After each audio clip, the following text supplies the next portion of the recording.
ఏరా ఏరా మరిది గారు భోంచేతురు గాని రండి. వస్తున్నావు వదినా.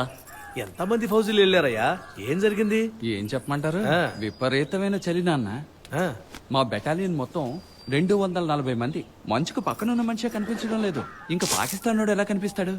ఏం చెయ్యాలో అర్థం కాలేదు. 2 గంటల సేపు దిక్కు తోచకుండా ఆ మంచులో అలాగే నించుని ఉన్నాం. సరిగ్గా సమయానికి మన గూఢచారి సమాచారాన్ని అందించాడు. అతను గాని కరెక్ట్ టైంకి సాయం చేసి ఏంది? సూపు రుద్దు గాడబెట్టుకో. ఇంకా నయం. ఆ తపాలా వాడు తొందరగా ఇచ్చుండొచ్చు కదా. తపాలావాడా? గూఢచారే అతను. ఆ పిల్లాడి పరిస్థితి ఇంకా కష్టం. సరిహద్దులు దాటి తన ప్రాణాలు పణంగా పెట్టి ఎంతో మంది ప్రాణాలు కాపాడాడు. ఆ బిడ్డ ఎక్కడున్నా 100 ఏళ్లు చల్లగా బతకాలి. అయ్యో ఏం లేదు, ఏంటిది? లైలా లంగా ఏమైందిరా? కుడతా ఉంటే సూది గుచ్చుకుంది. వీడిని పెళ్లి చేసుకుంటానంటావేంటే? యువతలంగానో కుట్టుకుంటున్నాడు. ఏయ్, నాటకాలోడా నాటకాలోడా. నాన్న ఊరుకోండి నాన్న. రే తారా వచ్చి భోంచేయి. వాడికి ఆకేయండి అమ్మా. పిల్లలు భోంచేశారా? బాగా నొప్పిగా ఉందా నాన్న? ఏదో యుద్ధంలో రక్తం చెందినట్టు నువ్వు పిన్నిసులు గుచ్చుకొని తెచ్చుకోవాల్సిందే. పొద్దుగూకులు అన్నీ అంటే ఎలా? మీ నాన్న కూడా వేషాలు వేసేవారుగా. తాత పోలికొచ్చిన మనవుడు. ఏయ్, ఆయన స్వతంత్ర పోరాటం కోసం వేశాడ్రా. అది నువ్వు వేసే రికార్డింగ్ డాన్స్ ఒకటేనా? బోసు నాటకం బుకింగ్ అంట. ఏజెంట్ మైక్ సెట్ కొట్టుకు ఫోన్ చేశాడు. 5 నిమిషాలు ఫోన్ చేయమని రేయ్. చెప్పా. రే, రే, భోంచేసి వెళ్ళరా. నాటకాల్లో ఉన్న వేగం మిలిటరీ సెలక్షన్ లో ఉంటే బాగుపడేవాడివి. మన వేగానికి ఏం తక్కువ. ఆలే కావాలని ఫెయిల్ చేశారు. అవును మరి, ఇండియన్ ఆర్మీ మొత్తం కుట్ర చేసి నువ్వు ఉండకూడదని ఫెయిల్ చేసేశారు. బోస్ నువ్వు అన్ని సెలక్షన్ కేటగిరీలోనూ ఫస్ట్. మేము నిన్ను కావాలని ఫీల్ చేశాం. చేర్చుకున్నా మీ అన్నంలాగా మెడల్స్ తెచ్చేస్తావు ఇంటికి. ఇంటెలిజెన్స్ ఆఫీసర్స్ కి మెడల్స్ ఉండవు, గుర్తింపు ఉండదు. మిషన్ సక్సీడ్ అయితే మెచ్చుకోవడమో పరేడ్ లో ఉండవు. కానీ ఫెయిల్ అయితే ఫుల్ రెస్పాన్సిబిలిటీ మనదే. వీధికొకడు ఉంటాడు రా నీలాంటి డ్రామాలోడు.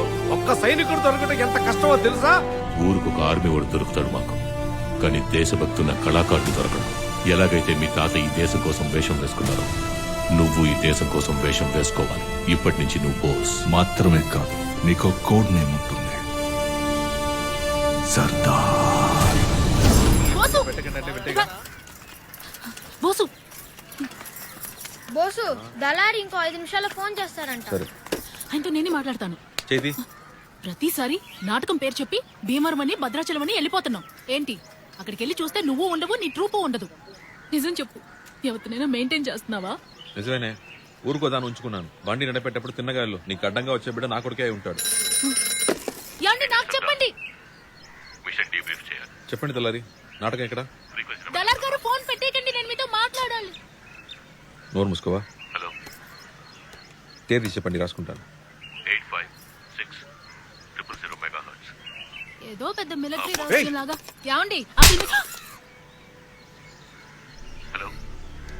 దూరం పెడతా ఉంటే తెలియట్లా? ఇష్టం లేదని చెప్పాలనా? ఎందుకే ప్యానల్ తీస్తున్నావు? ఎంబడ పడితే సంపేత్తా. దళారి గారు చెప్తా. ఏమైందే? ఎందుకు ఎడుతున్నా? ఏం లేదంటున్నానుగా, వదిలే.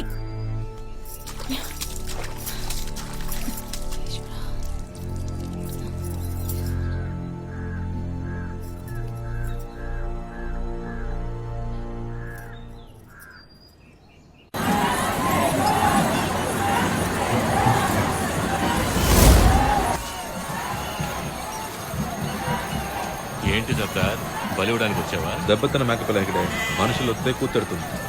పాకిస్తాన్ నీళ్ళలో విషయం ఎందుకు కలిపిందో కనుక్కున్నారా?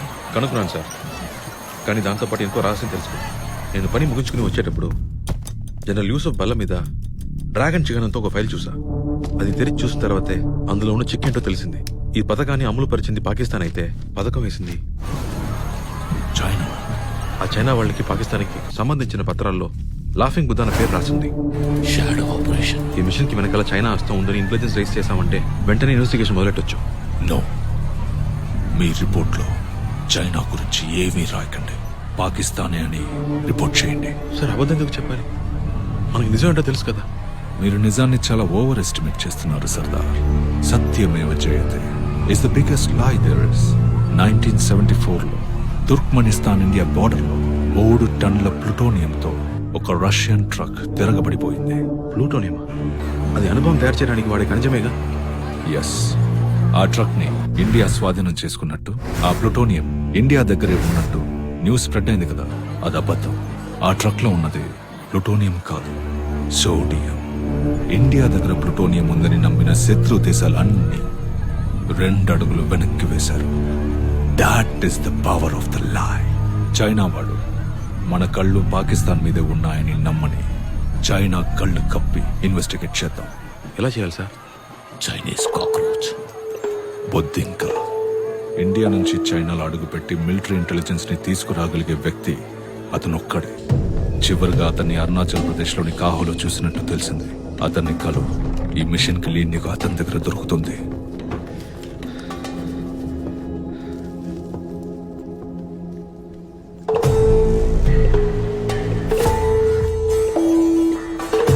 కూర్చోండి. ఏ చాయ్ జల్దీలా. సర్దార్, అది కొంచెం కింద పెట్టండి. 5-6 ఏళ్లుగా నేను అబ్జర్వ్ చేస్తున్నాను. ఈ చైనా టాప్ థింక్ ట్యాంక్ అందరూ ఒక సీక్రెట్ మిషన్ మీద బిజీగా ఉన్నారు. దానికి వాళ్ళు పెట్టుకున్న పేరు 1 నేషన్ 1 పైప్ లైన్. దాన్ని వెతుక్కుంటూ క్యాంటన్ లో ఉన్న సీక్రెట్ వరల్డ్ కి వెళ్లి ఈ బ్లూ ప్రింట్ ని కొట్టుకొచ్చేసాను. క్యాంటన్ వాళ్ళ నుంచా?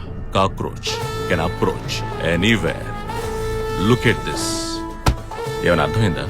అర్థం కాలేదు సార్. నాకు అర్థం కాలేదు. గజి బిజిగా ఉంది ఈ బ్లూ ప్రింట్. ఈ పైప్ లైన్ రూట్ కి చైనాకి సంబంధమే లేదు. ఇలాంటి పైప్ లైన్ చైనాలో వేయడం ఇంపాసిబుల్. అప్పుడే నీ ఇంటెలిజెన్స్ నాకు అందింది. చైనా మ్యాప్ కి అతకని బ్లూ ప్రింట్ ని ఇండియా మ్యాప్ కి పెడితే it connected all the dots. ఇది గ్యాస్ పైప్ లైన్ కాదు, ఆయిల్ పైప్ లైన్ కాదు, వాటర్ పైప్ లైన్. చైనా వాడేసిన స్కీమ్ చైనాకి కాదు, అది ఇండియాకి వేసింది. ఎలా వీలు పడుతుంది సార్? ఈ పని ఇంపాసిబుల్. పాలీ ఎథిలైన్ తెరాఫ్థలైట్ మనోళ్ళలో ముద్దుగా పెట్ అని పిలుస్తారు. ఏం చేయగలరు ఈ బాటిల్తో? ఊళార్ లేక్ లో పాకిస్తాన్ వాళ్ళు నీళ్లలో విషం కలపకుండా ఆపింది నువ్వే కదా? అవును సార్. నువ్వు అలా చేస్తావని చైనా వాడికి ఖచ్చితంగా తెలుసు. వాడి ఉద్దేశం నీళ్లలో విషం కలపడం కాదు, నీళ్లలో విషం కలుపుతున్నట్టు మనుషుల మనసులో భయం పుట్టించాడు. చుట్టూ ఉన్న 4000 గ్రామాలకు ఈ న్యూస్ చేరేలా చేశాడు. ఆ తర్వాత కూడా ఆ నీళ్లలో ఇంకెవడైనా చేయబడతాడా? భయంతో ఎవరు తాగరు. 2 ఏళ్ల క్రితం కలకట్టాలో ఈ ప్లాస్టిక్ బాటిల్స్ తయారు చేసే ఫ్యాక్టరీకి లైసెన్స్ ఇచ్చాడు. ఆ ఫ్యాక్టరీ ఎక్కడ పెడుతున్నారు? అదే ఊలార్ లేక్ లో. ఏ నీళ్లైతే అక్కడ వాళ్ళు వద్దన్నారో అవే నీళ్లని ఆ ప్లాస్టిక్ బాటిల్లోనే పోసి అక్కడున్న వాళ్ళకే అమ్ముతాడు. వాళ్ళు పిచ్చోళ్లాగా ఉంటారు. రాస్తుంది సార్, నీటి నమ్మడానికి వీల్లేదని. నిజాన్ని నమ్మకానికి పెట్టకూడదని కూడా రాస్తుంది. అలాగే జరుగుతోందా? ఇప్పుడు కూడా నీళ్లు అమ్మట్లేదు. ఆ ప్లాస్టిక్ బాటిల్, ఆ క్యాప్, ఆ లేబుల్. బాటిల్ కి రేటు పెడుతున్నట్టు చూపిస్తూ నీటికి రేటు పెట్టాడు. చైనా వాళ్ళు మన దేశంలో ఈ పని ఎలా చేయగలరు? Water gives that super power. 3వ ప్రపంచ యుద్ధం నీటి కోసమే జరుగుతుందని బాగా తెలుసు. ప్రపంచంలో ఉన్న నీరంతా కంట్రోల్లో ఉండాలనే ఉద్దేశంతో దానికి ప్రయత్నం ఎప్పుడో మొదలు పెట్టాడు. ఇప్పుడు వాడి గురి ఇండియా వైపు తిరిగింది. ఇన్ని రోజులు నేచురల్ రిసోర్స్ గా ఉన్న వాటర్ ని ప్రొడక్ట్ గా మార్చేశాడు. ఇప్పుడు కొనుక్కోవచ్చుగా. కొనుక్కోవచ్చంటే అమ్మొచ్చు, అమ్మొచ్చంటే కంట్రోల్ చేయొచ్చు. మెల్లిమెల్లిగా డబ్బులిస్తేనే నీళ్లు అనే అలవాటుని కొత్తగా పరిచయం చేస్తున్నాడు. ఈ రోజు బాటిల్ తో మొదలైన ఈ పథకం 50 ఏళ్ల తర్వాత పైప్ లైన్ గా మారుతుంది. దాంతోనే వాడు ఇండియాలో ఉన్న వాటర్ నంతా కంట్రోల్ చేస్తాడు. సార్, చైనా వాళ్ళు ఈ పని ఇండియాలో చేయడం కుదరదుగా. ఇండియాలో హైయెస్ట్ అఫీషియల్ సర్కిల్లో ఒక టాప్ అఫీషియల్ చైనా వాడికి చాలా రోజులుగా పనిచేస్తున్నాడు.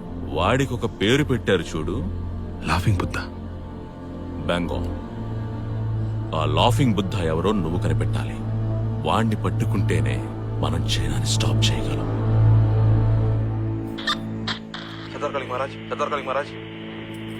సార్, బుద్ధింకని కలిశాను. పాకిస్తాన్ కి చైనాకి లింక్ ఏంటో కనుక్కున్నారు. చైనా వాళ్ళు పెద్ద ప్లానే వేశారు సార్. ఇండియాలో ఒక హై పొజిషన్ లో ఉన్న అధికారే ఈ లాఫింగ్ బుద్ధ సార్. వాడిని కనిపెట్టాలి. శత్రువుని కూడా తేలిగ్గా కనిపెట్టారు. శత్రువు అని కనిపెట్టడమే కష్టం. మీరు చేసేది మీరు చేయండి, నేను చేసేది నేను చేస్తాను. Over and out. సరే సార్, ఓవర్ అండ్ అవుట్.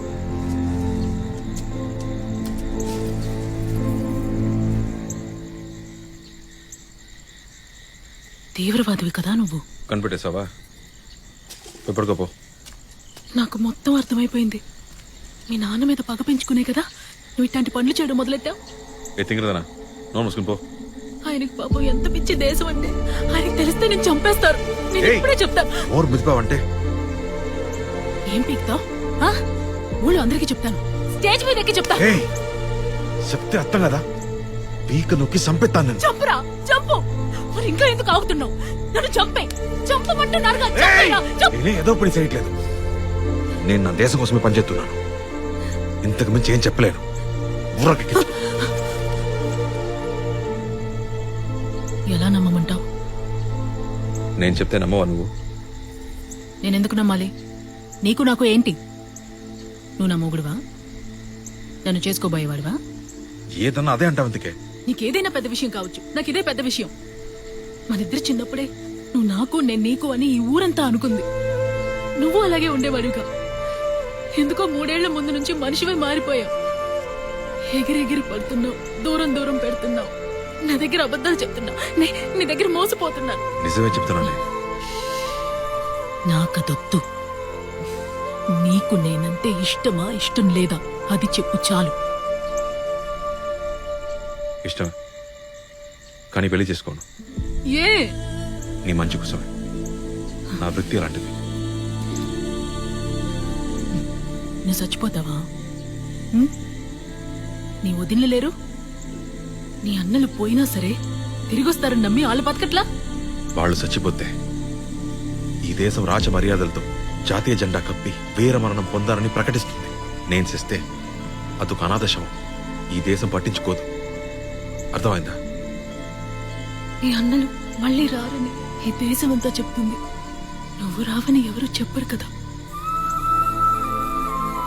ఏదో ఒక రోజు నువ్వు తిరిగి వస్తావని నమ్మకంతో బతికేస్తాను. ఇంకేం వద్దు. నేను అనుకున్న దానికన్నా నువ్వు పెద్ద తింగరదానివి. నేను నీకు అబద్ధం చెప్పకూడదంటే నువ్వు నన్ను ఏమీ అడగకూడదు. నీ బాబు కలిసేపు చేసుకుంటానని. ఏమన్నావు? మళ్ళీ చెప్పను పోవే.